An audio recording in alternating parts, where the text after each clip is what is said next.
Archiver, Kansas Vets Remember Vietnam, is made possible by a grant from the Kansas Humanities Council.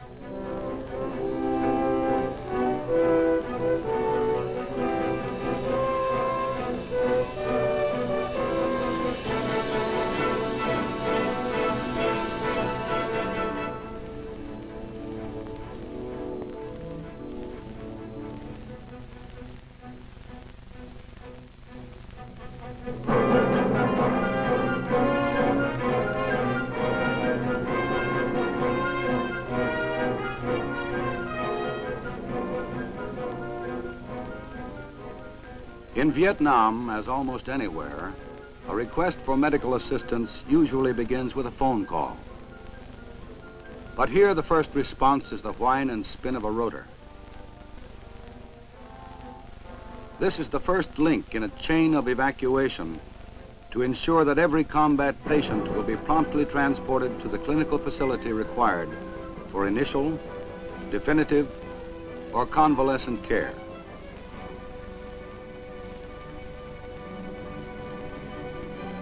Specific locations of the injured are marked with flares.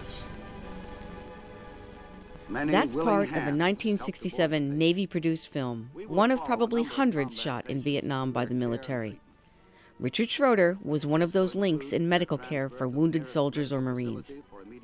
There is a quiet current of honor and duty that runs through Schroeder's stories of his time in Vietnam. He may not be aware it is there. To Army Master Sergeant Schroeder, it is a given response. When one is asked to help, one steps up.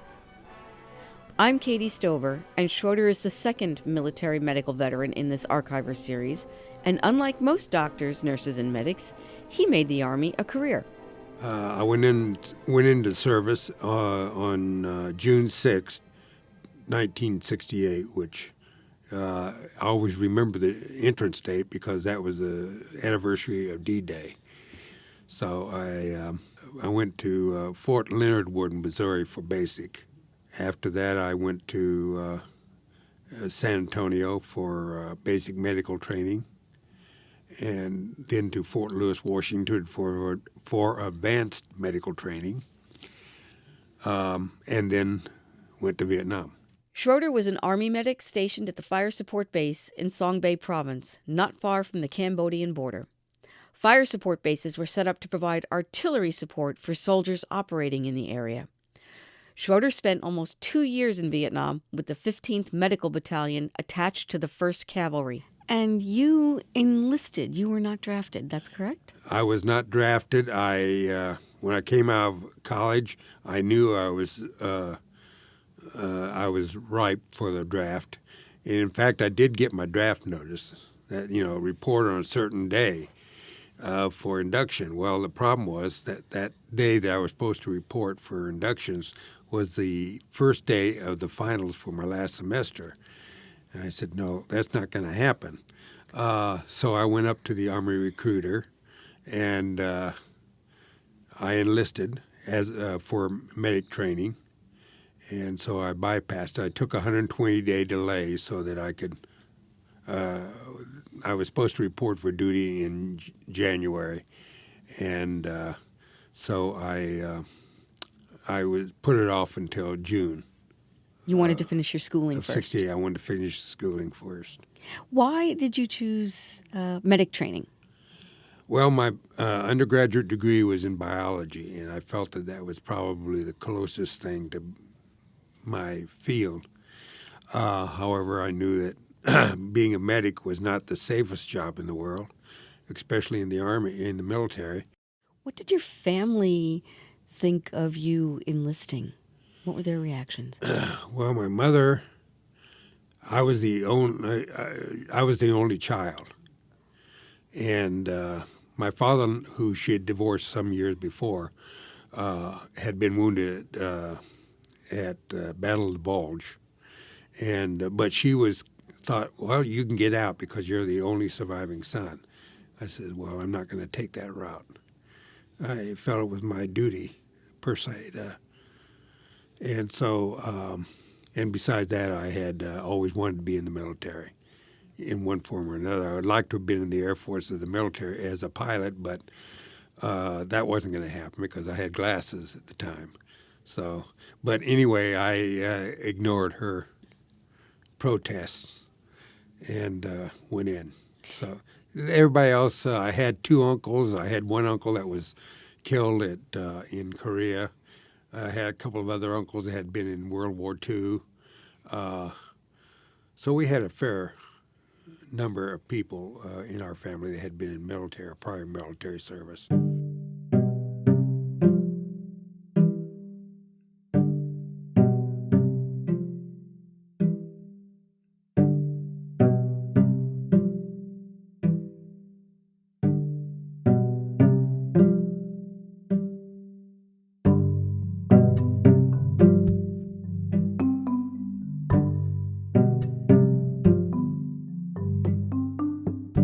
So I want to just ask you a little bit about your memories of first landing in Vietnam. Did you take a plane? Did you take a ship?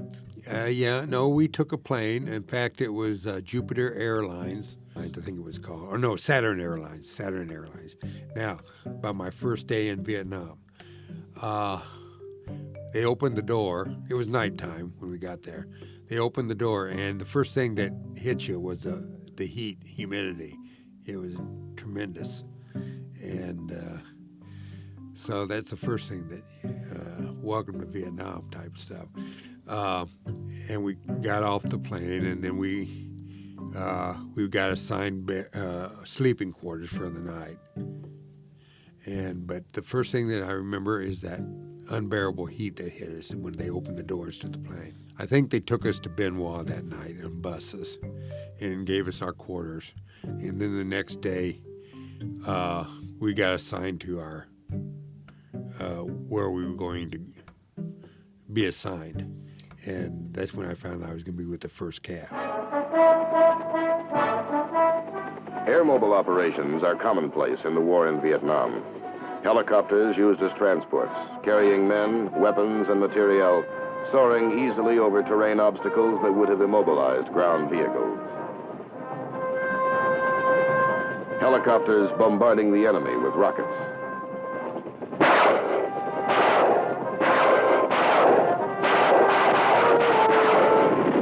Spraying him with high-volume automatic weapons fire.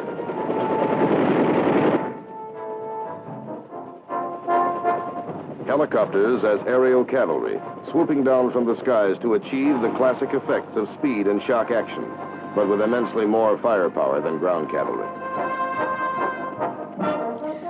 Tell me about the first Cav.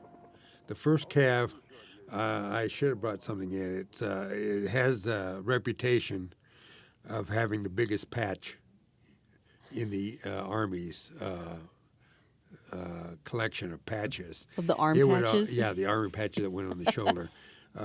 When I was first told I was going to the first Cav, my reaction was, "You got to be kidding me! I've got to jump out of a perfectly good air helicopter, rappel down a rope and all this."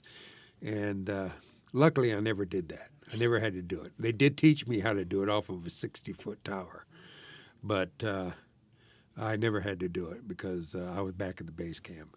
And as I said, they were called the first team, and they always liked to be first everywhere. They were first in Manila. They were first in Korea. They were this and that. And they always liked to be first. When we went into Cambodia, they put the tanks that the B-52s struck Cambodia the night before.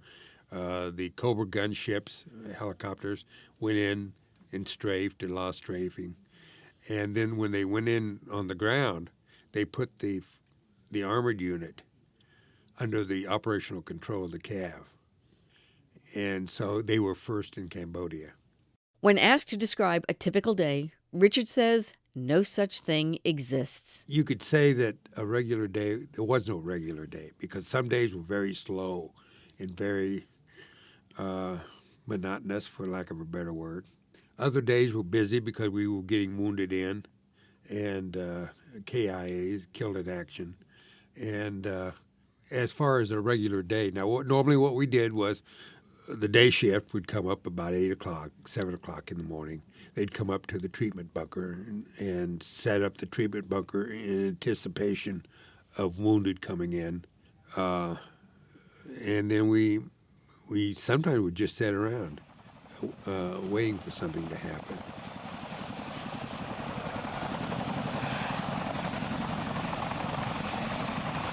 One day we got word that a Chinook, which is a big double-bladed, it had props on both ends of the helicopter. We call it banana copter. We also call it a few other things that's not printable here. Huey could carry, could carry 4 or 5 litter cases and maybe a couple of walking wounded. They put them in what they call the hellhole, which is right next to the gunners on both sides of the helicopter. But a Chinook can carry a lot more. It's a much bigger helicopter. It can carry a lot more. Well, we got word that this Chinook was coming into the Chinook pad. We sent all our ambulances, our Jeeps, up to the Chinook pad to bring back the wounded. Well, this guy and I sitting in there, and all of a sudden we hear this commotion outside. And we both look at each other because we know what it means. That Chinook is not going to the Chinook pad. It's going to land on our pad, which isn't designed for Chinook. And we run to the door and we look out, and here's this Chinook lining up on our Chinook, our little pad. And trash cans are flying everywhere because of the downwash from the rotors. The tents, the supply tents and things like this, they were going like bellows, going in and out because it's the downwash. And he had about 20, I think, on the pad. And luckily, when we get a large number like that, the cooks down in the mess hall, the clerks in the other parts of the company area, they all responded. People off duty, our medics that are off duty, they will come and just flock to the treatment bunker to help with bringing the wounded in.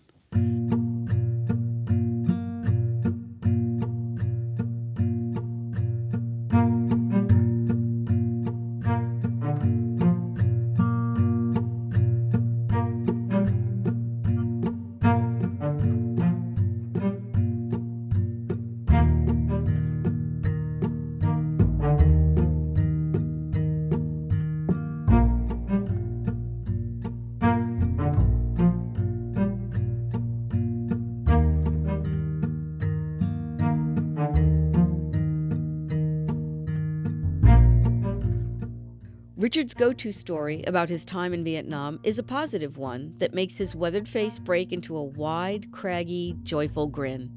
It's a story about a real hero who he helped save. We had this one patient come in. It was during a mass casualty situation. And this one soldier, Spec 4, came in, and his whole insides were exposed.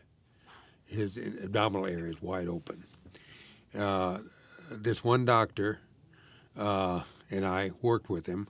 I thought we'd lost him. I thought either he died while he was there or but I've seen the doctor in the last 3 years at each of our medical company reunions. And he told me 3 years ago, no, he didn't die. He survived. He lives in California now.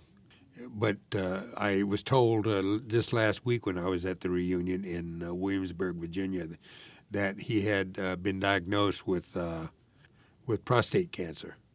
So we don't know even if he's alive now, but he did survive. And his name was John Baca. He was awarded the Congressional Medal of Honor. Wow, what did he do? What he had done, the way he got wounded was they were out on patrol. They had set up for the night, and they had set up booby traps. A couple of the booby traps went off, so they went out to investigate to find out was it an animal that had tripped him, or was it the enemy that had tripped him. And while he was out on patrol, we were out to investigate, a hand grenade was thrown in, probably from obviously from the enemy. And John had, when he landed, he saw it. It was among him and his buddies. He threw his helmet on top of the hand grenade and then threw himself on top of the helmet, and it detonated. And so the doctor talks about, he's mentioned this several times to me, that he remembers reaching in and pulling out the, I should apologize for mess of goo, and pulling out the belt buckle of his web belt, because it had been pushed in by the blast. But he did survive. And last year at our reunion at Branson, Dr. Lundquist, and that was the doctor's name, he was only 3 years older than I was. No, 4.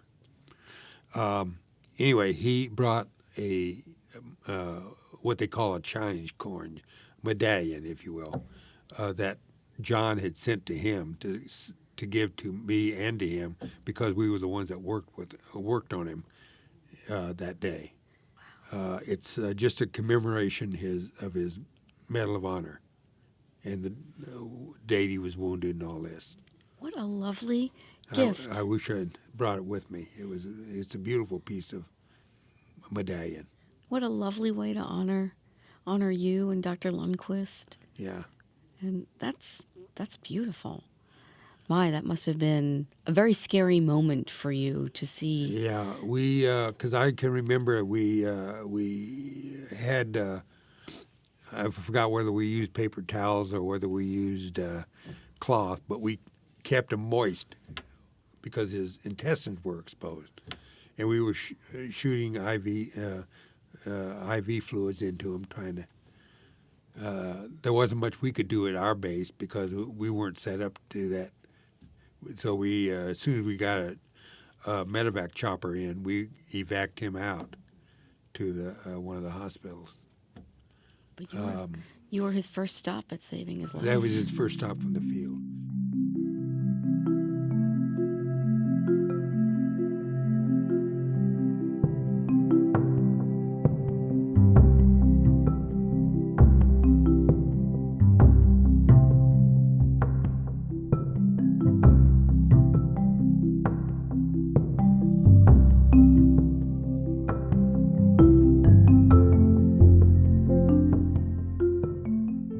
Richard turns thoughtful when asked what might have changed for him after Vietnam, and offers his take on the outcome of the Vietnam War. I think that coming back from Vietnam, I was a little bit shorter tempered than I was before.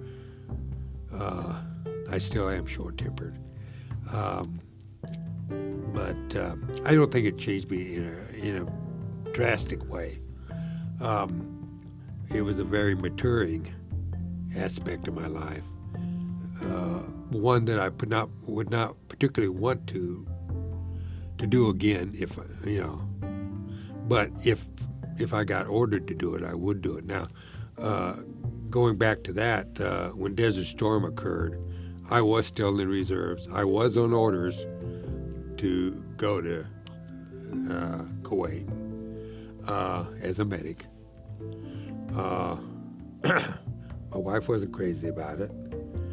But and I had my duffel bag packed, but they revoked my orders, primarily because I think primarily it was because I was in nursing school at the time. I kind of regret now that I didn't go, because a lot of my friends did go. First of all, the first cab was there, and I thought, when I realized the first cab was there, I said, darn, I could have gone and transferred over to them. But as you know, it was a fairly short conflict. They did exactly what they should have done in Vietnam, in that they had a mission, they accomplished that mission, and then they left. But in Vietnam's case, we weren't allowed to accomplish our mission. The politicians were too interested in playing, in my way of thinking. They were more interested in playing a political war than a shooting war, if you will. I kind of bristle when I hear somebody say, well, we lost the war. And I said, and I'll say, we didn't lose the war, meaning the military. The politicians lost the war.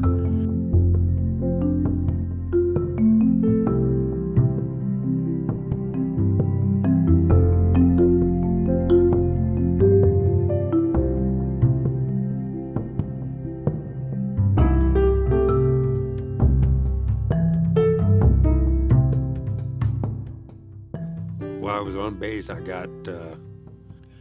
I was awarded the Combat Medical Badge, which is normally awarded to medics assigned to infantry units. And so when I was awarded that, I said, what is this? Why am I getting awarded this? I'm not a combat medic. And they said, no, you're in a combat zone. That was the, but anyway, I proudly wear it on my uniform, which I could still get into. That's an achievement. And occasionally I'm called on to wear it. And but I proudly wear that Combat Medical Badge, as well as the Bronze Star that I got for meritorious service. Basically, if you read my citation, it just says I was doing my job. And as our motto in the 15th Medic Battalion is, so that others may live. So that others may live. So that kind of explains our whole responsibility over there.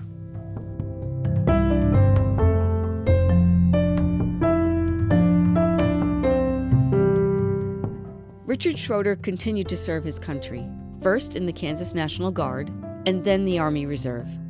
Along with other veterans, he speaks regularly in the Kansas City area about his Vietnam War experiences in schools, senior centers, and ceremonies and programs honoring veterans.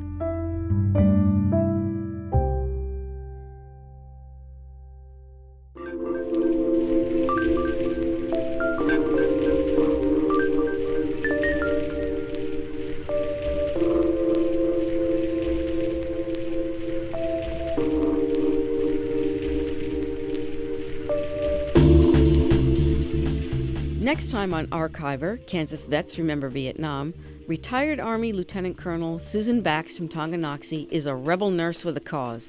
The only rule Susan played by was keep the patient alive with the best care I can provide. All other rules and regs, those were negotiable. But I'll tell you the truth, I tried to do the Air Force, come into the Air Force as a nurse, and I didn't pass their beauty board. Archiver is produced by Sam Zeff in conjunction with Do Good Productions, where Nancy Seelan is executive producer, and with Matt Hodap at Fountain City Frequency. Archiver, Kansas Vets Remember Vietnam, is made possible by a grant from the Kansas Humanities Council. I'm Katie Stover, and I'll see you on the next Archiver.